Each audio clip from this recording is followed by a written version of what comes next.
Let's head down to the field. Here's Lisa Salters with Drew Brees and the Brees Ball Boys. The coolest part of the week so far for you? Meeting Marshawn Lattimore, Antonio Brown, and Jarvis Landry. This is exactly what you told me earlier. Hands to yourselves, guys. They fight constantly, right? Pretty much, Ben. All right, we lost them. We lost them. I have completely lost control. And it's that, what's so great is when Drew spent so much time with his grandparents out at their ranch at Texas. And I remember when I was pregnant with Balin and we found out it was a boy, I remember his grandma coming up to me saying, well, good luck, because Drew and his brother used to try and walk on my walls. They were crazy. And I was thinking, well, that's a strange thing to say, you know? And sure enough, she was right. I don't know what it is about their genetics, but they're crazy. I can't control them. I literally can't control them. And then Drew comes home and he riles them up again. You know, like I will just have fed them and bathed them and like I feel like it's calm. And then he'll walk in the door and be like, who wants to throw the football? Who wants to tackle daddy? Who wants, you know, to do this? And I find myself like, okay, get off daddy. Like he needs, because Drew will never say he's sore. He'll never like say daddy needs to sit down. Like he is just not that person. That's not in his DNA. So I find myself like I have to be the bad guy. Like you cannot jump on daddy's back like that. You cannot sweep his legs. Like you guys are getting bigger. You're going to hurt him at some point, you know? So, but that's just the kind of dad he is.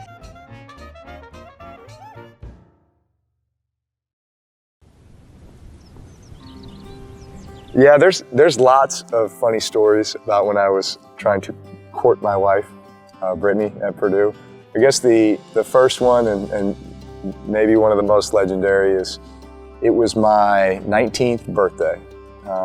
So it was in January, season's over. It's kind of our off time as a football team prior to starting winter conditioning and then into spring training. And so I'm with a group of guys and we're kind of at a house party and we're having a good time. We're kind of out in the parking lot. The snow was probably maybe this high off the ground. There's like 10 feet of snow around us, but we don't care. We're just having a good time. I was there with a friend at an apartment complex and Jason and Drew came in and I remember Jason's hands were bloody because they were wrestling out in the snow. And that was my first introduction to my sweet husband.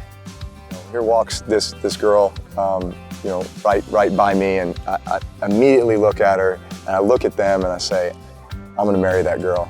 And I go kind of chasing her into the house and try to start up a conversation, but you know, it's my 19th birthday, and basically made a fool of myself in front of her. I probably gave her every cheesy pickup line you possibly could to try to impress her, and obviously it was not doing that. In fact, she thought I was just a kind of a football jerk. I thought he was a typical crazy football player and didn't have a lot of interest in him at the time. I remember Drew coming home telling me that he met this young lady named Brittany. I could see that, you know, Drew definitely had a little sparkle in his eye.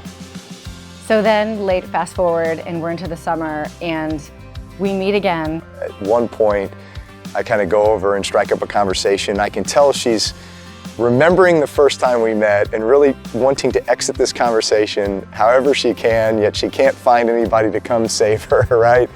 And so we're talking, and then there's a group that's going back to kind of an apartment complex that, you know, a lot of the players and people on campus stayed. And so they were making their way back there, and the story goes that everybody was claiming they couldn't drive because they had had too much to drink. So I hadn't had anything to drink, so I said, you know what, I'll drive. I'll drive everybody. And he has convinced me that he doesn't have a ride to this next party that we're all going to. He's used every now excuse that he needs to drive my car, and I finally explained it's a stick shift. You probably can't drive a stick shift. And of course he says, I can totally drive a stick shift. I've driven a stick shift before, this is great. I'd never driven a stick in my life. Needless to say, he had never driven a stick shift in his entire life. I'm totally just troubleshooting this as we go along. I only stalled twice. You know, it was about, I don't know, 6 or 7 miles away. Only stalled twice. One was on a big hill at a stop sign, in my defense. I spent the entire, probably 10 minutes laughing hysterically because we were just jerking back and forth and back and forth.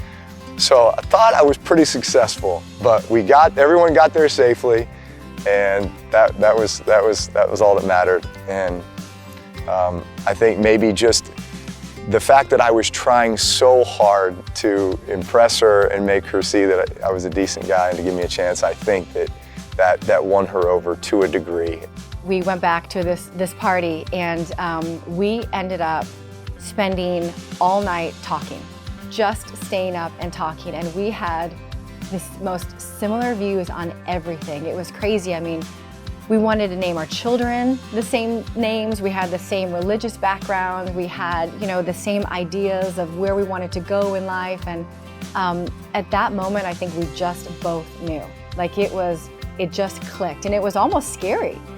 Just that overwhelming feeling of, okay, is this it? Like, is this how it happens? Like, this is it? He did not call. He did not call me the next day, and I was like, okay. Well, I'm gonna have to transfer because I just drove a football player back in my car at 7 o'clock in the morning, and he's never gonna speak to me again, and I thought he was the one. And sure enough, we went out that night, and of course he was like, I lost your number, one of those things, and we were inseparable ever since. The rest is history.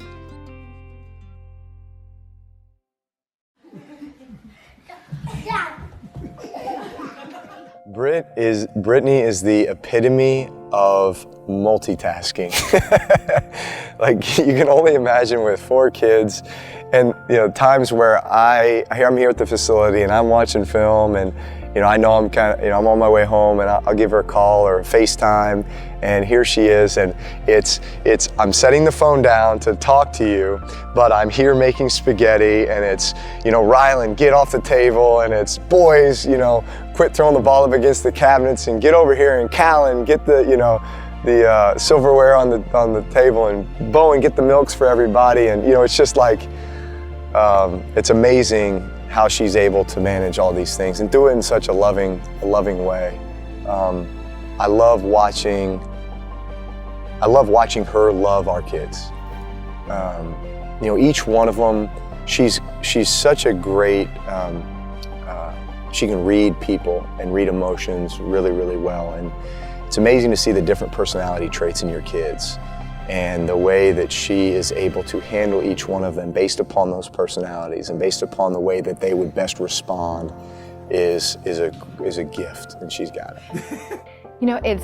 It is amazing that they're at the age where they get it. They understand what Daddy does, but in that same aspect, I feel like we're so blessed because there are so many valuable teaching fundamental lessons here, right? Of humanity and charity and kindness and losing with grace and being a good sport about things. That there are so many things that I think we're able to teach them, and that hopefully they listen. My favorite thing is just sitting back and watching my kids play. Honestly, I love sports. I've loved sports since I was a kid. I love playing it, I love watching it. It's been such a huge part of my life. I've always hoped that my kids would love it as much as I do.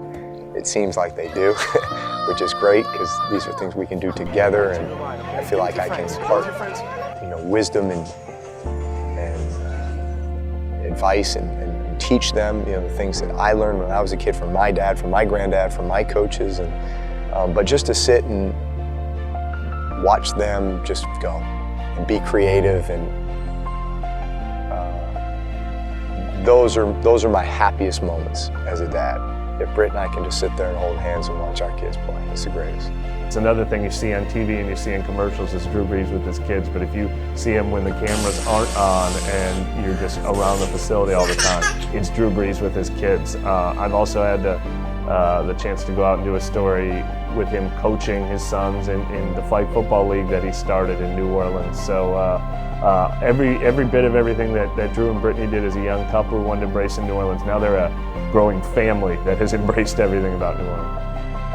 I don't even know if I could put it into words what New Orleans and the city has meant to us. I mean, they embraced us at a time where, we were still so young. And I think that because we are here, they have shaped us in such a way that we are better people, and I think there's such a love and kindness and hospitality, you know, and I mean, the New Orleans people, it's amazing because they really make you better, you know, and they remind you like life is good, you know. There's a lot of things that you could focus on that could be going, you know, badly, but I feel like as a whole, New Orleans has really shaped us to be better people, you know, more loving, kinder, and I mean, I had all my babies here, you know, like this is truly our home. I love it.